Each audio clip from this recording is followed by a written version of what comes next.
Hi, everybody. It is my sincere honor to be able to introduce you to Ms. Kenner today. She is a Westchester, Pennsylvania native and attended Temple University. She is the director of campaigns for the Pennsylvania Budget and Policy Center. So two specific campaigns that they are working on are the We the People campaign and the Why Courts Matter campaign. So We the People is a nonpartisan campaign that aims to make state government work for everybody, no matter race, class, gender, etc. And the agenda was created by people who actually came together from across Pennsylvania. Um, and the Why Courts Matter campaign is a nonpartisan coalition of organizations and people that are working towards filling our federal courts with diverse and well-qualified jurists that are fair and impartial and are actually upholding our constitutional values of liberty, equality, and justice for all. So I was quite inspired reading about Ms. Kenner's work as the director of campaigns. So without further ado, it is my pleasure to introduce you to her. Thank you, Samira. I appreciate that introduction. Great job. Good afternoon, everyone. My name is Kadida Kenner, as was mentioned, and I'm with the Pennsylvania Budget and Policy Center as the Director of Campaigns. And I'm so honored to be with so many of you today. This is what I enjoy most about my job. And just a little background on myself, I am a graduate of Temple University. I got my degree in broadcast journalism, so I'm a journalist by trade. But I'm really enjoying this campaign work. It's issue advocacy campaign, not the political kind of campaigning. And so I'm really looking forward to presenting to you some information so that you all can go out and ensure that if you have not already registered to vote, that you can also help others register to vote. And you can prove them the reasons why it's so important during this time to be so engaged. And I know that part of your work is to making sure that we're shaping democracy here in this country, and particularly here in Philadelphia and the surrounding areas. And your voter registration and engagement work that you're doing is so important. So thank you for everything you're doing. And I want to thank Ms. Lorraine Carey and also Peter Kahn and Samira and Sonali and everyone who's had a part in organizing today's event. So thank you for having me. So I have a pretty short power presentation for you to see, PowerPoint presentation for you to see today, because I want to make sure that you can visually see why it's so important that the work that you're doing is amplified, and for you also to see what it is that you are advocating for and why it is so important that the work you're doing of registering folks to vote and talking about the importance of our democracy is meaningful, and what it's going to mean here in this coming election in November. So I'm going to just pull up my screen here for a second. Hopefully it's working okay, and we'll get right into this. All right, does everyone see my slides okay? Can someone just come on and off mute and say yes, since I can't see your faces anymore? Yes, we can. Okay, great. All right, so this is the start, and I'm so, being a Westchester, Pennsylvania native right outside of Philadelphia, I know exactly what Jawn means, so you didn't have to educate me on that. So Vote That Jawn is a cute way of putting this out there to make sure that we're reaching out to young folks in Philadelphia and the surrounding area about the importance of voting. And usually when I do presentations, I start off with this one from Frederick Douglass, who said at one time, "Power concedes nothing without a demand. It never did, and it never will." And that quote went on and on. But I think what's so important for all of you to understand is that it's so important that you use the power that you have to make sure that your voice is being heard. And you can do that at the ballot box. So we'll talk about this. Unless you've been, living under a rock, I'm sure you heard about the passing of the great, iconic civil rights leader, Representative John Lewis, who passed away just this last Friday. He was a personal hero of mine. And it's very important that, we just give a moment here to honor this great man and the work that he did. He inspired me by encouraging us to get into good trouble. So you'll see a little bit more about that soon. But it's so important that we disrupt what's happening in our current system right now. When things aren't going well, when things aren't right, we must disrupt. We can escalate the situation, we can make sacrifices, and we definitely need to vote. And so John Lewis was always so instrumental in making sure that young folks in particular would speak up and speak out for what they believe. And he always talked about having courage, having that raw courage to do so. Here's actually a picture of myself with the congressman. This was back in North Carolina when I was working on a campaign at the time. So for me, this was very personal. His passing was like a family member passing away on Friday evening. All right, so today I want to talk to you about some of the policies that are happening in Harrisburg and in the country that are impacting you. And I understand that I'm talking to a group of folks who are about 17 to 22 years old. And so a lot of what I want to talk to you about today is what's going to be something that you can share with friends of yours, with fellow students, with cousins, with uncles and aunts and everyone else about why it's important that we exercise our right to vote and why we encourage others to do so. And there's three topics that I really want to talk about today. I want to talk about education and why that's important to talk about when you're trying to encourage people to register to vote and to go to the polls or vote by mail when they can. I also want to talk about minimum wage and wage justice here in the state of Pennsylvania.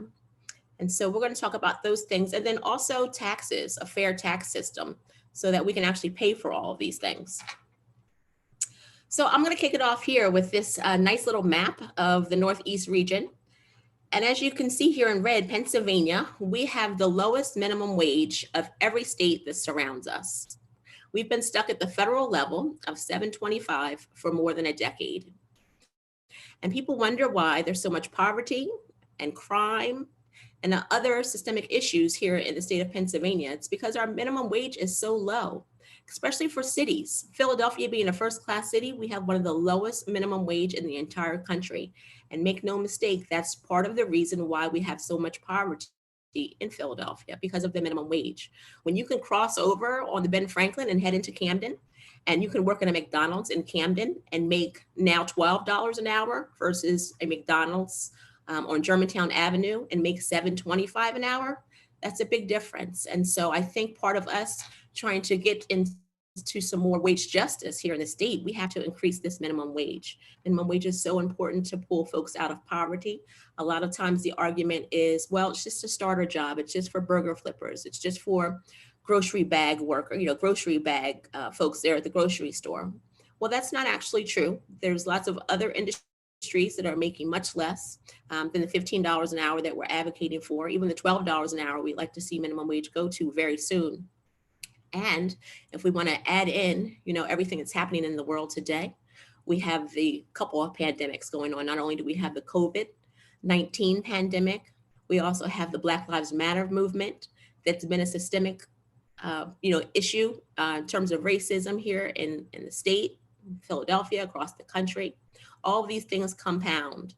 And so if we're going to bring true wage justice to folks, we need to make sure that we're raising the minimum wage here in Pennsylvania. It's very unfortunate that every single state surrounding us has a wage much higher than ours. And a lot of these states are on the path to $15 an hour. We can't even get our legislature in Harrisburg to move ours beyond $9 an hour. So we've been stuck at this level for far too long, and it keeps too many people in poverty. So I want to show you here some examples of some things that have happened, because we are in a campaign right now as part of the We the People campaign to raise the minimum wage here in Pennsylvania. If you do live in Philadelphia, this might be one of your state representatives, Chris Rabb on the left. He has District 200. Chris Rabb is a We the People endorser. So he's endorsed our We the People campaign and our legislative platform.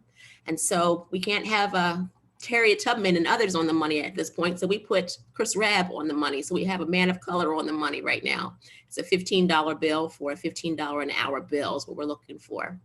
And then on the right-hand side, there are a few more of your representatives out of Philadelphia who've also endorsed our campaign. We have Representative Malcolm Kenyatta and Danny Burgos there.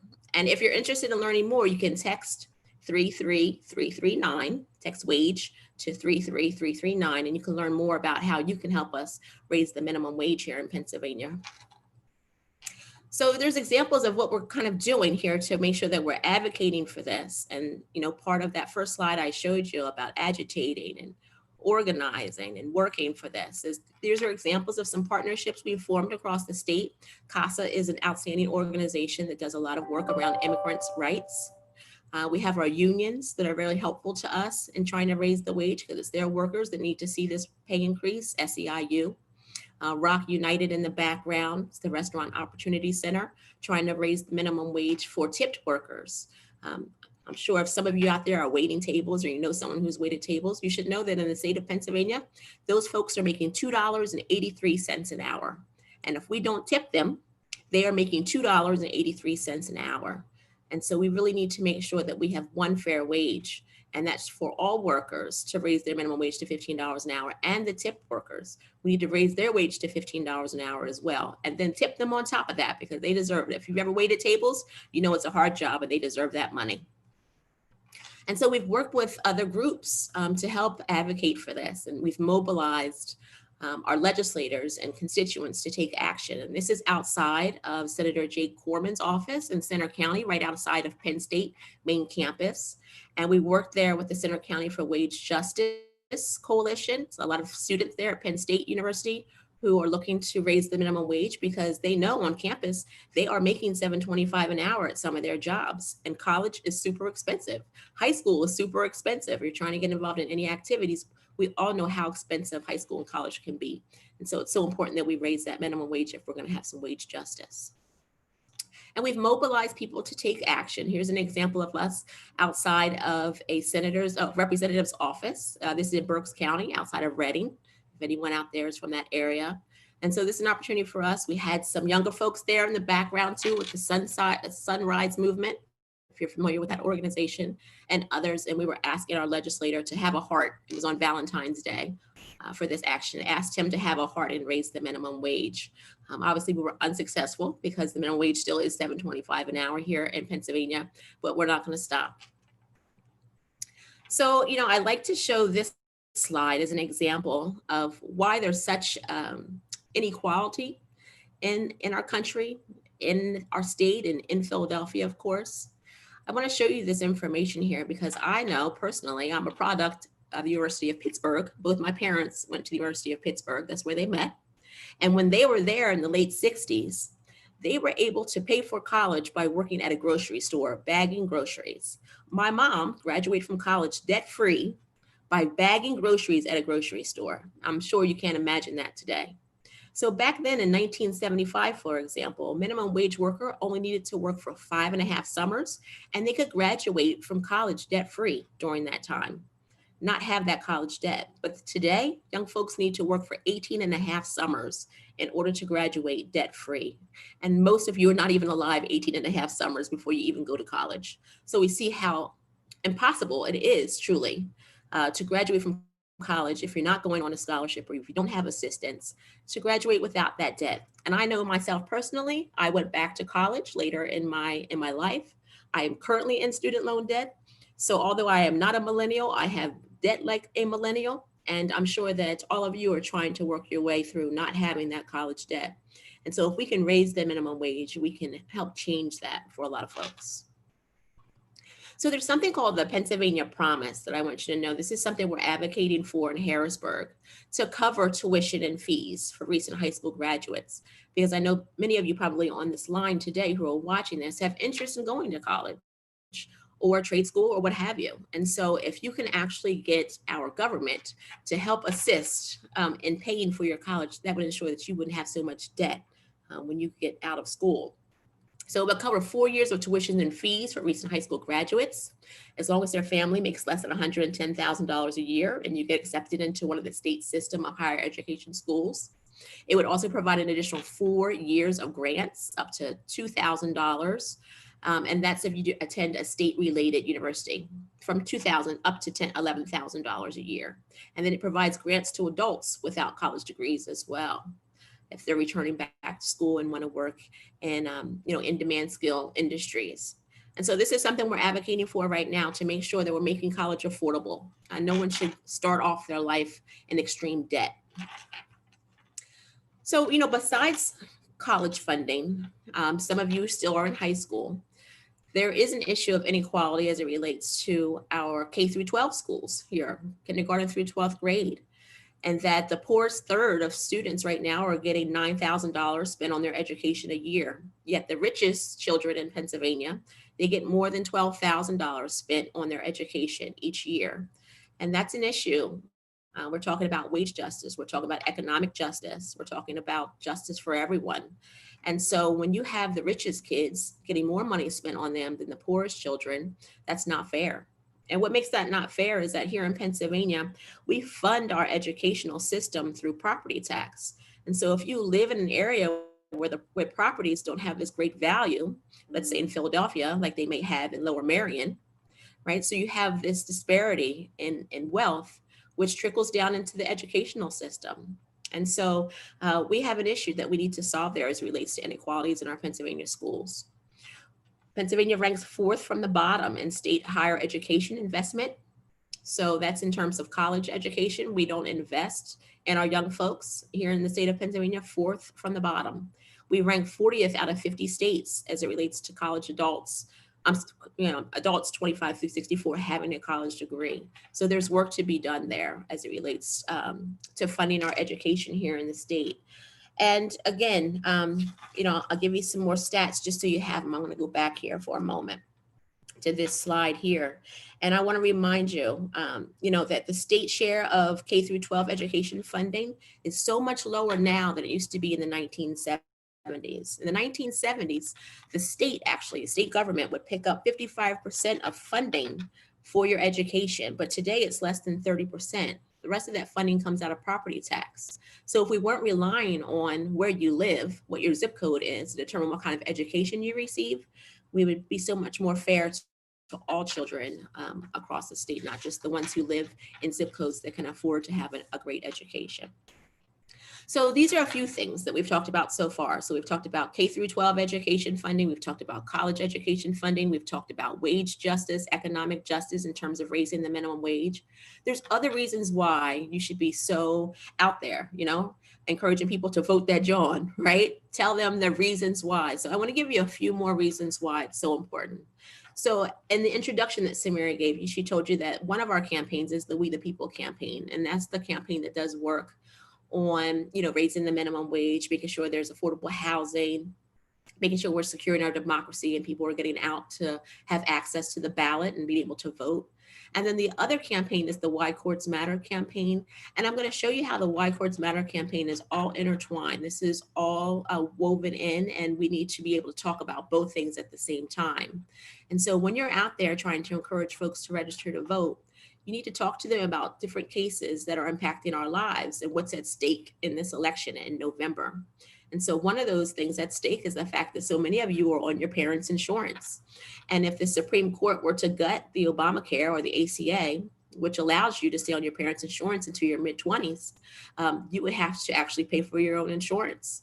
And so that's something we want to make sure we can continue on. If we're not going to get Medicaid for all, or Medicaid, if we're not going to have insurance for all, at least we can make sure that we're protecting young folks and keeping them on their parents' health insurance. And that's something to advocate for. So when someone says, I'm not registered to vote, it doesn't matter, does it make a difference? Well, the elections have consequences. And so depending upon the outcome of this election, it could determine who controls the Supreme Court even more than they control it now. And they could go ahead and take away a lot of the ACA protections, especially for young folks. And here again, we're still under this COVID-19 pandemic. The numbers are increasing depending upon what counties you live in. I know Dauphin County, where I live in Harrisburg, the numbers have increased. Philadelphia has increased. And so we have the opportunity where the federal courts, our Supreme Court of the United States, may hear a case, and they did hear a case regarding Pennsylvania's order of Governor Wolf, his response in terms of COVID and trying to close businesses down for as long as he did, which probably saved a lot of lives here in the state. But the Supreme Court of the United States heard a case about Pennsylvania as it relates to COVID-19. So more about how elections have consequences, more about how your vote isn't just for the president of the United States. You're voting for your state senators, your state representatives. And in some elections, you're voting for judges here in the state. I think those of you who are familiar with the Meek Mill case know that it was the Common Pleas Court of Appeals that has caused a lot of havoc in his life. And yet you can vote for these Common Pleas judges. Other things that the Supreme Court will hear in terms of birth control.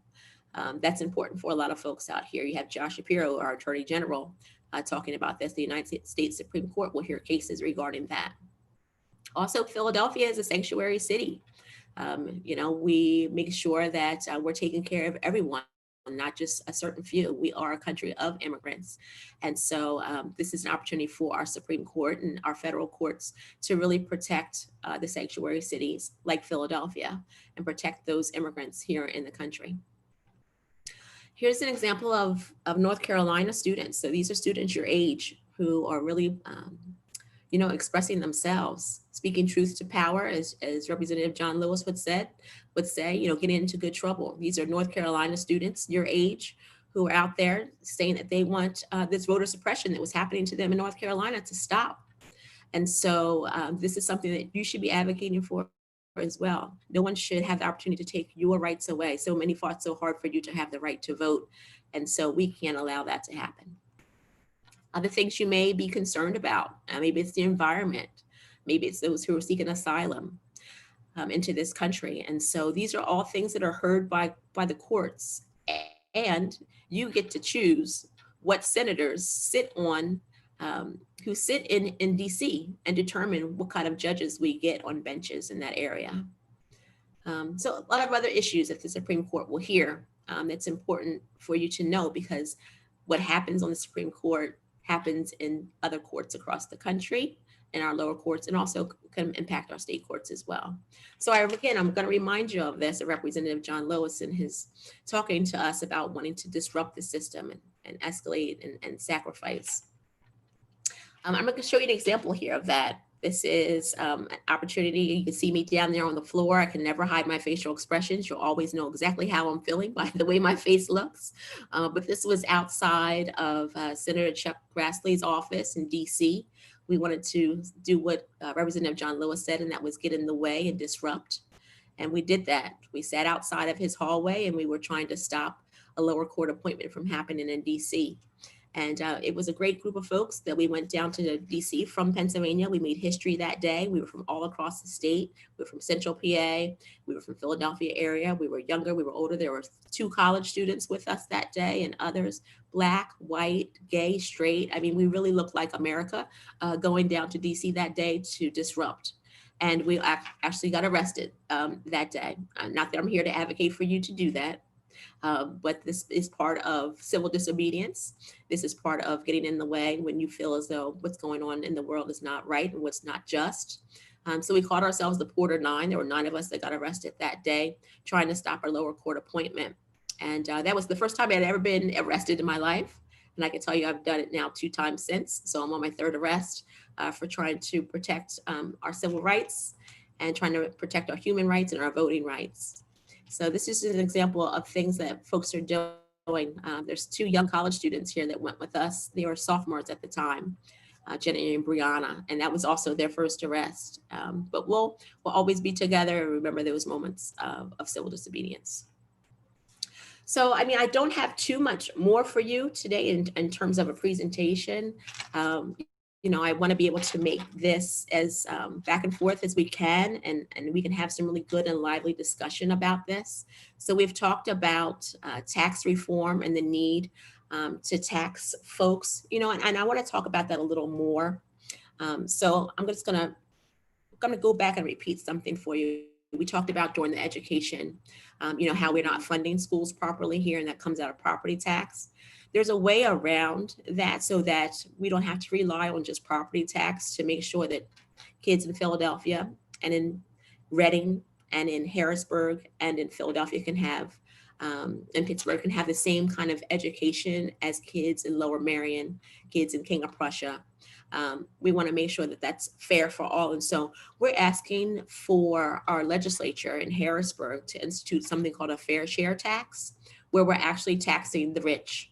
I think that's something that we don't do here in the state, and that's why we're usually in deficit or while we have issues in funding, is because we don't tax the folks who have the money. And when I say the rich, I'm talking about folks who are making $1.7 million a year. So that's not too many people out there making that amount of money. We have such a wealth inequality gap in the state where the rich are getting a lot richer and those who are struggling even more than ever. And so we're asking to tax the rich by $25,000 more a year. And when we say tax the rich, we can't just say, oh, just rich folks get this kind of tax. We're going to tax the things that only they have: capital gains, royalties, estate trust, lottery winnings, and not by that much more than they're already being taxed. Again, it would only be an increase to them around $25,000 out of 1.7 million, and they can afford that. We are taxing middle class folks well too much in the state. And if we were to actually tax the folks who have the money and not tax the folks who do not, we would stop taxing folks into poverty. So we're asking for a fair share tax plan, so that we can make sure that we are funding education and all the other critical needs that we have, especially in Philadelphia, and SNAP and Medicaid, to protect children and their families. So these are some of the things that we can do. We can do these things here in the state, and we can make sure that we're talking about these issues while we are talking about registering to vote, because all of these things are of importance. And so I'm going to stop my share here. And I hope that we can have some conversation, and maybe you all have some questions about anything that I've talked about today. And I'm willing to answer any of those. So I don't know how you want to handle this, Sonali or Samira, but I'm here. So thank you all for listening. Thank you so much, Ms. Kenner. Your talk was so incredible and informative. We do have some questions for you. So we have them compiled in a separate doc. And if it's okay with you, Samir and I are just going to take turns asking you those questions. So Sure. they're from other interns, but Okay. we're just asking them to you. So our first question is from one of our interns named Shamar. Being a college student myself, if the Pennsylvania Promise is enacted, would I be able to reap its benefits while already having been in college?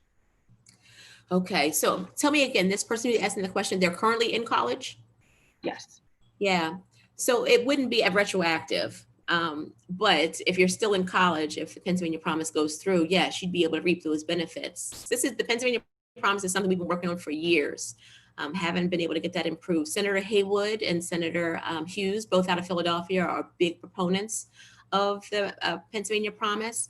And I think that if they had a lot of young folks like yourself calling into their offices and saying, we need the Pennsylvania Promise, I don't want to graduate $70,000 in debt and start my life as a 21-year-old, $70,000 in debt, I think that's very impactful. Like I said, we've been trying to do this for many years, and it wouldn't be retroactive to you that's already in student loan debt. But who knows? We've been working towards canceling student loan debt. I know that there are candidates out there and others who have been proponents of canceling student loan debt. There's other opportunities as well. If you work for nonprofits, organizations for a certain amount of times that will take on your student loan debt after you've graduated. So there are those opportunities too. So good question. Thank you for that. So the next question is from another one of our interns named Priya. So she asks, what do you think is the most urgent economic justice initiative? Which do you think could have the largest systemic impact? Yeah. Good question, Priya. That minimum wage. We tend to think that there's not a lot of folks who are making $7.25 an hour, but there's way too many folks making $7.25 an hour and $9 an hour. We should be at $22 an hour right now. Minimum wage should be around $22 an hour right now. That's a living wage. You cannot afford rent anywhere in the state of Pennsylvania by making $7.25 an hour and afford a one-bedroom apartment. You can also not afford to have a one-bedroom apartment and a car and a child and housing and food, making $9 an hour. So I think that if we can increase the minimum wage here, we're looking to pass a bill right now to make minimum wage $12 an hour immediately, and then go to $15 an hour by 2025. And that's what we're advocating for, so we can get closer to a living wage than we are, at a minimum wage that we're stuck in. I mean, it's the lowest possible wage possible. So if you think about comedian Chris Rock, he had said at one time, he said, well, if I'm paying someone $7.25, it's the least amount I can possibly pay you. So that's how much I really care about you. The least amount what I can pay you is what I'm paying you. And I think we can bring a lot of folks out of poverty. There's a lot of single moms who are currently making $9 an hour, $10 an hour. And some of these folks have college degrees. They're working in home health care, and they're doing other important jobs that we call now essential jobs, right? Jobs that were open now 24 hours during COVID. When some of us were able to stay home, these were essential workers that had to go out there and make a living and risk their lives to do that. So I think that Priya's question is, the biggest economic impact we can make is to raise the minimum wage, because when people have more money to spend, they will spend that money in their local communities. So if I'm making $7.25 an hour and you pay me $12 an hour, I'm going to spend all that additional money somewhere in my community. I'm going to buy better food. I'm going to maybe take my family on a vacation, because they deserve to have that as well. As a working person, they should be able to take their family on a vacation. And then that trickles down, so the businesses are making more money because there's more money in the community to be spent. And it works out better for everyone. It also raises the wage of those who are currently making $15 an hour. If you're making $15 an hour currently, your wage will rise as well, because employers will have to keep up with the wages as they rise. So Priya, my answer to that question is the minimum wage. If we can raise that, we're going to have a really big impact on families across the state, and especially in Philadelphia area.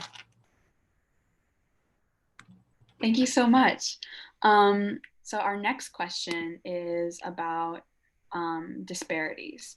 So your slides talked a lot about the economic injustice regarding education funding and minimum wage. But for some of us, in our intern group who don't live in PA or who are not PA locals, what does economic injustice and the wealth inequality gap look like across race, specifically Black and Brown people or other demographics? Absolutely. Can you give me a little background, Sonali? What states are some of these folks coming from? Do you have that information? I know one of our other youth leaders is from Georgia, but she's not in this call. We have Texas. Samira's from Texas. Okay. I'm not Georgia. Yeah. Okay. I think Connecticut. Okay. Yeah. Yeah, so what we've seen with the COVID-19 is that there's huge racial disparities. And so a lot of the country is waking up to racial injustice that has been systemic and part of this country's history since its founding. And so, yes, there are huge racial gaps, no matter where you're living, Connecticut, Georgia. Black folks, other people of color are making a lot less money than their white counterparts. And that also goes versus men versus women. The wage gap between genders is also a huge issue. We have, I think it's National Wage Day, when the average white woman catches up to the average white male in terms of wage. And it's really far into the year. I think it might be May or June when a white woman actually catches up to what a white male will make. And then it goes even longer for Black women, Latina women, and others to catch up. And so we have disparities not only in race across this country, but in terms of gender. I don't have specific numbers on me today to talk specifically about Georgia or Connecticut, but I can tell you that this is a systemic issue that is countrywide. We talked a little bit about minimum wage, and we talked about the tipped wage, and the fact that you have folks who are making $2.83 an hour while waiting tables. It can actually be as low as $2.13 an hour is the federal rate for those who are waiting tables. And that wage comes out of slavery days. There's history behind all of these inequalities that we have in this country. If we're talking about the housing issue and property tax, we can talk about redlining. We want to talk about why the minimum wage is so low and why there's a such thing as a tipped wage. It's all historical. And so, for instance, the tipped wage comes out of the days of Reconstruction, right after the slaves were freed. There was an opportunity for them to now be employed. And so some folks said, well, I still don't want to pay them any money. I'm used to not having to pay them a penny for their labor. So what we're going to do now is we're going to have them work, and they're going to serve us, and they're going to work as Pullman in the train industry, or they're going to work as servers. And then if we decide we want to give them a few pennies for them serving us, then we will. If we don't, then we don't tip them. And that is the system we're still living with today in 2020 that comes out of the slave days of not wanting to pay workers for their labor. So that's part of the inequality that we're living with today. What has happened in 1865 has trickled down to 2020, and it is still with us. That's part of us trying to solve the systemic and systematic racism that we're dealing with in this country, and what the Black Lives Matter movement has really brought to the forefront, and what a lot of folks are out there still in the streets to this day, months after George Floyd's murder, is that we're lifting up these issues. And it's important to know that so many of the issues that are impacting communities, particularly communities of color, are rooted in slavery and rooted in systemic racism in this country. And until we can address those issues, we're going to continue to have these problems. Thank you so much for that. I didn't know the history behind the tip wage before that, so thank you. Um, so the next question is, why do you think Pennsylvania ranks so low compared to other Northeast states in terms of lowest minimum wage, higher education investment, and college education? Yeah, good questions. So yeah, you saw that map and you saw every single state around us having a much higher minimum wage, even West Virginia. So when I take that graphic around and I travel, when I was able to travel prior to COVID and travel the state and talk about these issues, I would say, look at West Virginia. Even West Virginia has a minimum wage higher than Pennsylvania. And I think that that comes out of the fact that we've had a legislature in Harrisburg that just refuses to raise the minimum wage. They don't see the value in raising minimum wage. They believe that that's going to be a burden on local businesses or on small businesses, they call them. But actually, that's an opportunity for small business to make even more money and to maintain the workers that they have. One of the biggest cost to someone who owns a small business is turnover. When your employees leave you after being with you for a month or 3 months or 5 months, and you spent all that money into training them, that's a huge expense for businesses. That's an expense that labor is just one expense. So when folks talk about, oh, if you raise the minimum wage, I'm going to have to shut down my local business. I'm going to have to raise the price of pizza, or the French fries are going to cost more. Well, actually, your French fries and your pizza may not go up that much. You can still get a 99-cent slice of pizza in New York City right now, and their minimum wage is much higher than $7.25 an hour. Like I said, you'll have people who can actually spend the money in the community, and so they'll spend that money in those local businesses. So when you ask that question, is why is it Pennsylvania having that issue? I think a lot of that comes out of who is currently in our legislature, and they decided right now that they don't think that Pennsylvanians are worth more than $7.25 an hour compared to the states that surround us who have different types of legislature. We the People campaign, I'm director of Pennsylvania Budget and Policy Center. We're a nonpartisan organization, so I'm not here to tell you who to vote for, but I can tell you what's happening out there and who currently sits in the legislature. And maybe we need to decide if they need to continue to sit there if they're not going to raise the minimum wage. I think part two of that question was about the education funding and why is it Pennsylvania so low? Pennsylvania chooses not to fund lower education, the K through 12 education or higher education like other states do. I talked about the fact that our funding comes out of property tax, where other states, their funding may come from something else like the lottery or other taxes that they have. We don't tax the rich. I want to make this very clear. We do not tax the rich enough in the state of Pennsylvania. And that is why we're in the situation we're in that other states local to us are not in. If we actually tax the rich their fair share, we'd have education funding for children across the state. We have to make sure that we are taxing the folks who actually have the money and stop taxing those who don't have the money into poverty. I hope that answered that question.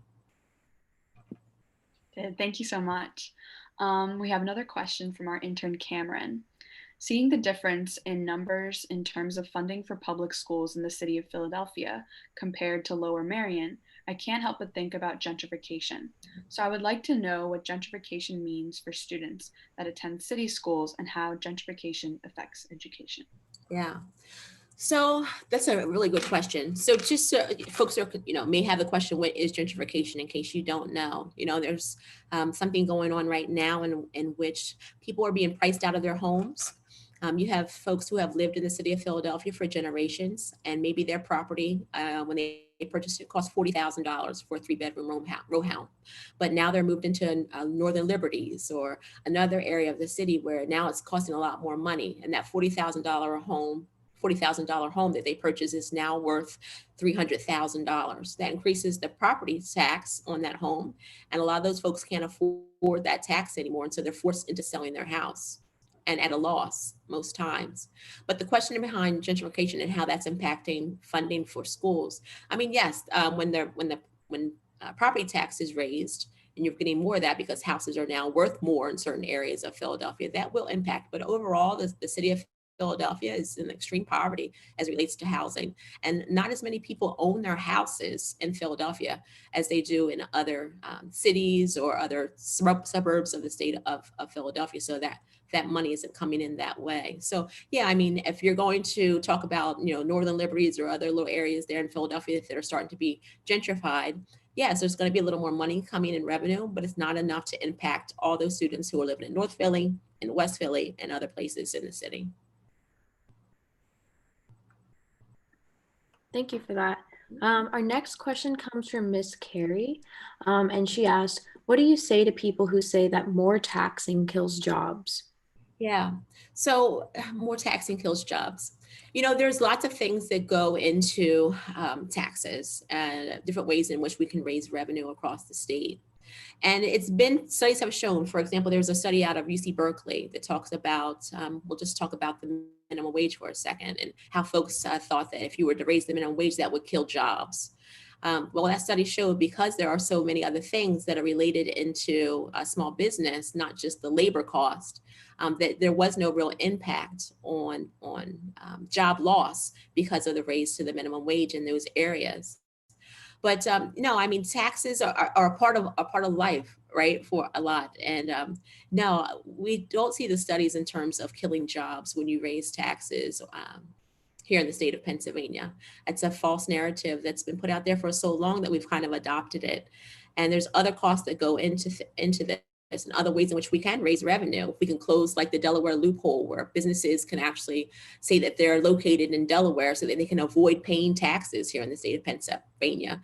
Would make a big impact on our taxes here. If we were to actually just some of the laws that are on the books right now, or some of the things that we can actually change here in the state would really make a big impact. We just aren't taxing the right people. And we're letting them get away with too much. We're letting them get away with going out of state and then not paying taxes here into the state of Pennsylvania. Thank you so much. Our next question is, do we know a state that does education funding well? What and how do they do it? Good question. In preparation for today, I kind of went through the map to see who's really doing education funding well, and it's different ways in which they fund it. Wyoming, I think, was the number one. They have the best funding for their students, was the state of Wyoming. Ranked at the bottom was Illinois and Pennsylvania and two other states. And I think it's just the way in which they do fund their schools. Like I said, here in Pennsylvania, it's pretty basic in terms of property taxes, how we fund schools. But if we were to actually, there's something called a fair funding formula that we're looking to pass through the money so that we can have more equitable schools here in Pennsylvania, where there's not such a difference if you live on the outskirts of Pittsburgh versus if you live in the city of Pittsburgh. But the fair funding formula, if we can run the money through there, and I think that that's a way that some of these other states do that, is that they have equitable money running through, and that students who live across the state have the same type of education versus here where we're relying on that property tax. That's what's making the big difference in other states, is that they're not relying on property tax to fund the schools. At one time, like I said, I think it was something like 55% of school funding came from our government, of Pennsylvania state government, and it went and it trickled into our public schools. But now that number is down to like 30%. And so we're relying on the property tax more than we are relying on other tax revenue that comes into the state. Thank you. So our next question comes from Ananya. So she asks, how did you end up in issue advocacy after studying journalism? She says that she loves both of those fields and is curious as to how you transitioned, and how do you feel your background in journalism supports you in your work now? Excellent question. I've gone through lots of career changes in my life. I started off as a restaurant manager. I did that for some time. And so that's how I know I can really speak to the minimum wage. I waited tables at Denny's to put myself through college the first time around. And so I've gone through some different career changes in my life, from restaurant management into retail management. I'm sure some of you have heard of the store Sephora, right? Some Sephora lovers out there, maybe. I opened up some of their stores in New Jersey, and I had the King of Prussia Mall and some other stores there. And so I did that. And then I went back to school in my 30s because I didn't want to do retail anymore. I didn't think I was going to be able to do that into my 60s. And so I wanted to follow my passion, which was always in journalism and sports journalism in particular. And I went back to school in my 30s to Temple, and I got my degree in broadcast journalism. And I was lucky enough to be able to go and work at ESPNU in Charlotte, North Carolina, right after getting my degree, and have an opportunity to write and produce television for sports programming, HBCU schools, mostly the Black colleges and universities. And so that was the kind of journalism I was in. I was producing, writing, directing football and basketball games for colleges, live and scripted TV. And so that was so much fun. And I found myself living in North Carolina at the time. And if you're familiar with what was happening back in 2016, I think it was, 2016, there was something called the HB2 law. It was the bathroom law, in which you had to use the bathroom that corresponded with your gender at birth. And so that was really discriminatory against folks. And so what happened was the NCAA pulled out of North Carolina and said, we're not going to have any games here in North Carolina if you're going to be discriminatory against this LGBTQ community. We're going to pull out. So I found myself without a sports contract, work that I was doing for just a few weeks. And the Hillary, I'm just in transparency, the Hillary campaign called me and asked if I wanted to volunteer in their offices in North Carolina. And I said, actually, I had worked on Obama's campaign in 2008 as a volunteer coordinator, and that I did have experience in that. And so I went to go work on that campaign as the field organizer in Charlotte, North Carolina, which is where I got that really great picture that you saw with John Lewis outside that office.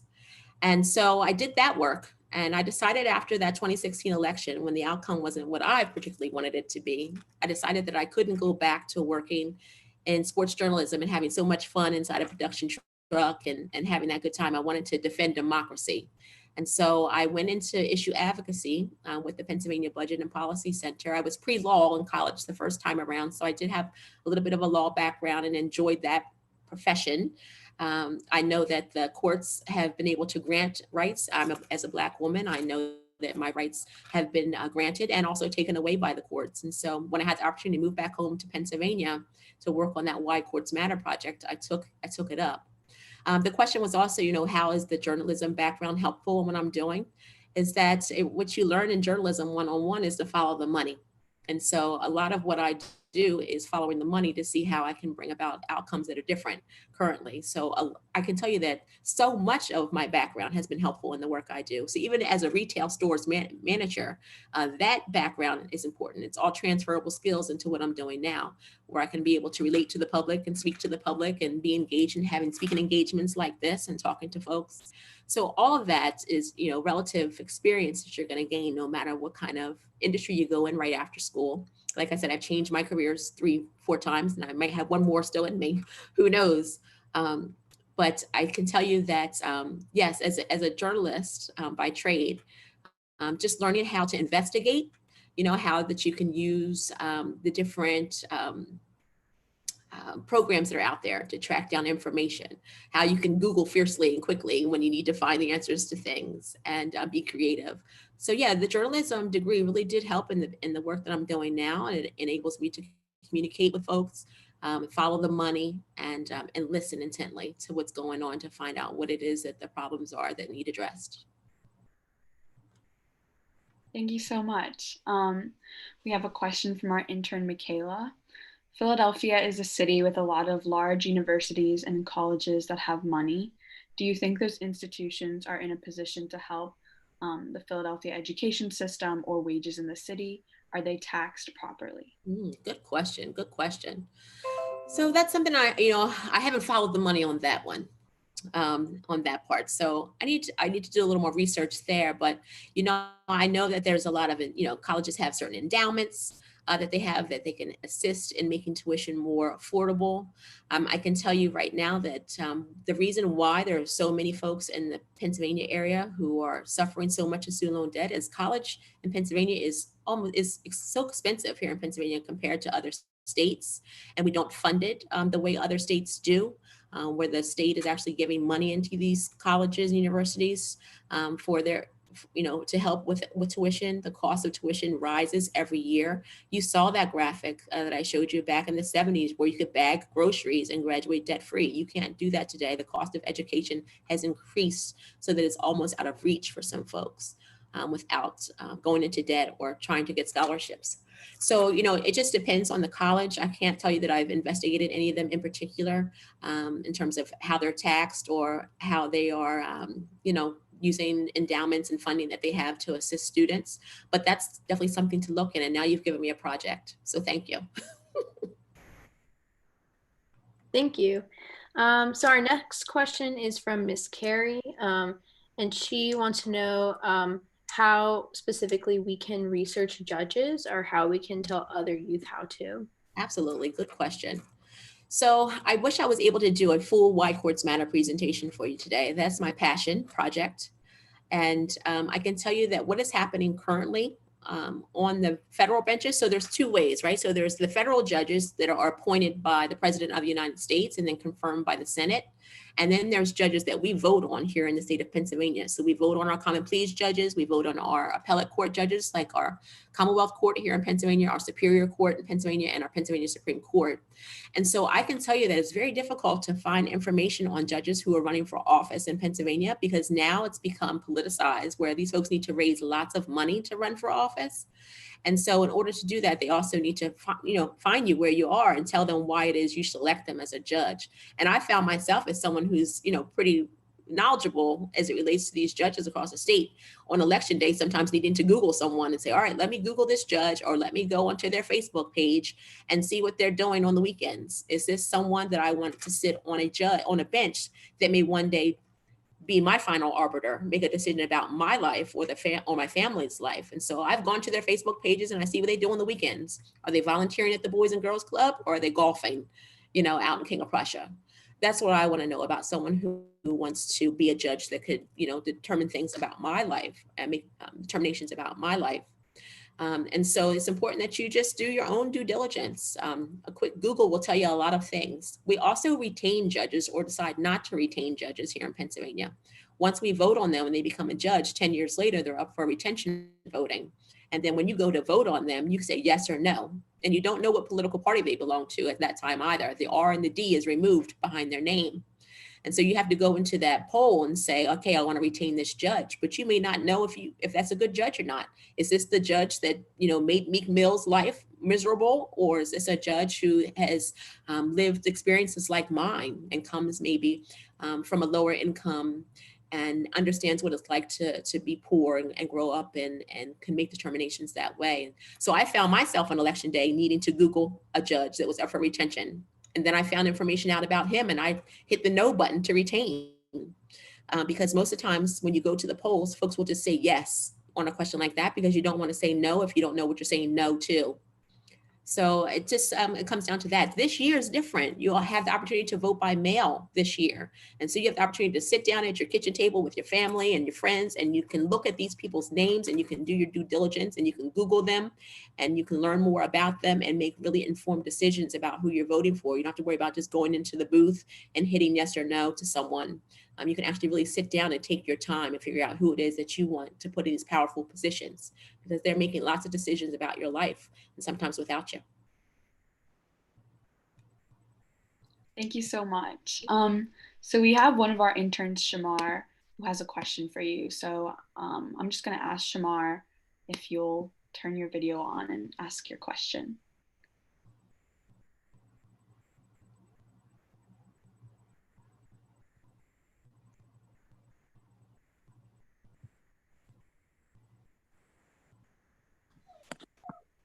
Sorry, I had to remember what my question was for a minute. So you mentioned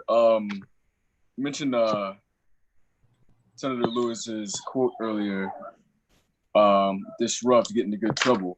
So my question is, what is the best way to disrupt? Besides voting, we're all very, very inclined to voting. What is the best way to disrupt? What is the best way to get in some good trouble to inspire change? Good, Marsh. Good question, Shamar. Good question. So I can tell you this, politicians are very scared of you. If you show up at one of their offices, if it's safe to do that nowadays, if you can show up to one of their offices and talk about the issues that matter to you and be informed, that is a great way to get in the way, because they like to operate, in the cloak of darkness think that we're not paying attention to them. But what's happened in the last few years is that people are paying attention to what our politicians are doing. And that's our local level all the way up to the federal government. And so they are scared of you. And if you can get 3 of you to show up in someone's office and say, you know, I want you to look into this Pennsylvania promise because I don't want to graduate $70,000 in debt. That's a groundswell of opinion because these politicians are not used to having someone show up at their office. There's other ways you can do that as well. I mean, yeah, there's phone calls you can make, and there's emails you can send, and you can send faxes as well because some of our politicians get faxes because they don't answer their phones. So there's different ways that you can do that. You can also write letters to the editor. They don't like to see their name in the paper. I can tell you I've written lots of letters to the editor in regards to Senator Toomey and the fact that he's been rubber stamping some really problematic judges to our benches here in Pennsylvania. And I can tell you that when I went to go visit his office in DC and I shook his communications director hand, he said, oh, I know who you are. You write letters to the editor. So it's very important to get in the way in terms of what you can do safely. I'm not advocating for anyone to get arrested, have the way I have, 3 times, but I can tell you, I never felt more powerful in my life than when I had my handcuffs put on me and I was restrained and put into a wagon to go off to Capitol Police. When I took my mugshot, they had to tell me to stop smiling. And I think Representative Lewis said the same thing about one of his times when he was arrested, because you're up to civil disobedience for a good reason, right? I wasn't out there getting arrested for doing something horrible. I was exercising my First Amendment right. So there's different ways you can do that. So Shamar, to answer that question quickly, it is getting in the way means to show up at their district offices because they're not used to seeing you and they are scared to death of you. They don't want to see folks in their offices talking about issues. They may not even know what the issues are. We tend to think that our local politicians and others are so smart, right? Well, yeah, a lot of them are smart. They got to where they are today, but that doesn't mean they know all of the issues and what the issues are that you're telling them about or what you care about. So go in there with your facts. So go into those district offices with your facts in your back pocket and advocate for what it is that you need because they're not used to seeing you in there. And if you want to, when you get to be 18 years old, if you're not already and you're interested in some good trouble, I'll give you my email address. You can always reach out to me in case I decide to do that again. That sounds absolutely amazing. And I would love to have your email address to speak further about these things. All right. Thank you. Sure. Thank you so much, Ms. Kenner, for your time. Your talk has been so motivational and eye-opening. And I know I'm not just speaking for myself. So thank you so much again. And I just want to turn it over to Ms. Carey and Peter if they have anything else to say.